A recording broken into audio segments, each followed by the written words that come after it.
بسم اللہ الرحمن الرحیم۔ تمام دوستوں، بزرگوں، بچوں، محترم خواتین و حضرات کو السلام علیکم ورحمۃ اللہ وبرکاتہ۔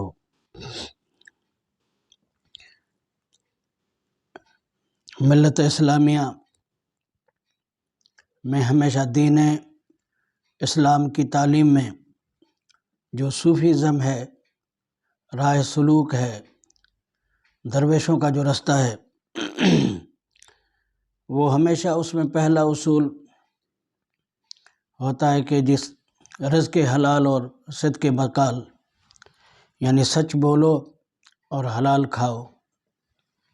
تو یہ روحانیت کا سب سے پہلا اصول ہے کہ انسان سچ بولنا شروع کرے، جھوٹ سے بچے اور حلال اور طیب رزق کھانا شروع کرے، خود بھی کھائے اور کما کر اپنے جو باقی واسطے دار ہیں ان کو بھی کھلائے۔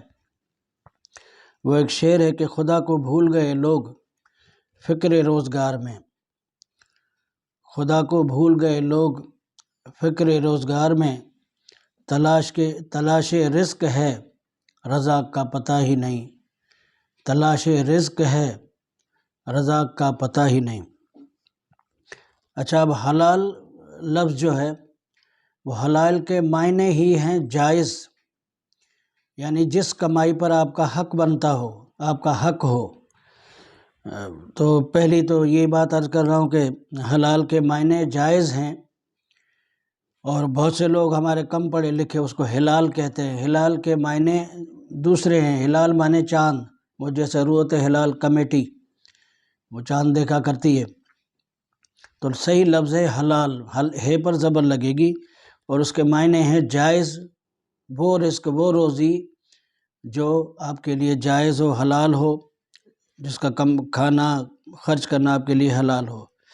اور طیب کا لفظ ہم استعمال اس لیے کرتے ہیں کہ صفائی نصف ایمان ہے۔ اگر انسان اپنی ذات کی، اپنے لباس کی، اپنے گھر کی، اپنے شہر کی صفائی اختیار کر لے تو آپ سمجھے کہ اس نے آدھا ایمان پا لیا۔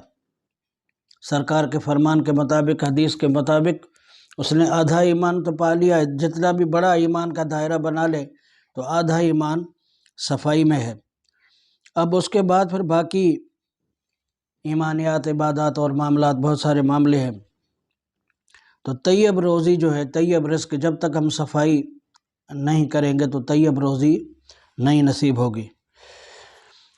پھر آپ دیکھیں کہ اللہ تعالیٰ کا قانون ہے، بڑی عام اور سادہ سی بات ہے کہ جانور شیر اگر گوشت کھاتا ہے اور اس کو گھاس دی جائے، کتنا ہی وہ بھوکا ہو لیکن وہ گھاس نہیں کھائے گا۔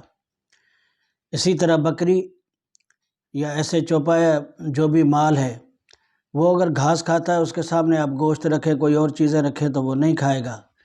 تو مطلب یہ کہ اللہ تعالیٰ نے جو قانون مقرر کیا ہے، جانور اس کی پابندی کرتے ہیں، لیکن ہم انسان اشرف المخلوقات، ہم یہ نہیں دیکھتے کہ یہ جو پیسہ، یہ کمائی ہماری ہے، اس پر ہمارا حق بنتا ہے کہ نہیں بنتا، یہ ہمارے لیے جائز اور حلال ہے یا نہیں ہے۔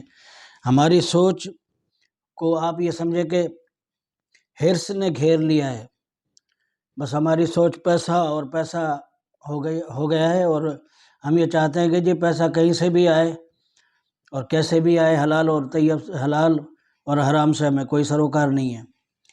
تو یہ سوچ انسان کی جو ہے وہ پھر بندے کو بالکل ہی دنیا دار بنا دیتی ہے، اور بالکل پھر اس حرص اور ہوس کے جال میں لے کر ڈوبتی ہے۔ تو اگر آپ رائے سلوک میں کوئی صوفی اور سالک بننا چاہتے ہیں، کوئی سفر کرنا چاہتے ہیں اس رستے پر، تو پھر ان باتوں پر آپ کو عمل کرنا پڑے گا کہ سچ بھی بولنا پڑے گا، حلال بھی کھانا پڑے گا، اور طیب روزی کا اہتمام بھی کرنا پڑے گا۔ یقیناً لازمی ہے کہ جب آپ جائز اور حلال کمائی کھائیں گے اور کھلائیں گے اپنے بچوں کو، تو اس سے پھر جائز اور حلال خون بنے گا، اور پھر اس اچھے خون سے، اچھی نسل سے آپ اچھی امیدیں بھی لگا سکتے ہیں۔ ورنہ نتیجہ یہ ہے کہ زندگی بھر اگر آپ نے حرام کمایا اور لاکھوں کروڑوں روپے آپ چھوڑ کر چلے گئے دنیا سے، تو بعد میں اس پر عیش آپ کے بچے کریں گے، لیکن یہ بات یاد رکھیں کہ خدا کے پاس حساب آپ کو دینا پڑے گا۔ اس بات کو ہمیشہ ذہن میں رکھیں کہ اگر حرام کی کمائی کر کے ہم لاکھوں کروڑوں روپے اربوں خربوں روپے اپنے اولاد کے لیے بچوں کے لیے نسلوں کے لیے چھوڑ گئے، لیکن اللہ کے پاس حساب کتاب کیونکہ سب کچھ کیا آپ نے ہے لہٰذا حساب بھی آپ دیں گے۔ وہ جو کچھ بھی ٹھاٹ باٹ کریں گے عیاشیاں کریں گے وہ اپنے عمل کے خود ذمہ دار ہیں، لیکن آپ اپنے عمل کے ذمہ دار ہیں۔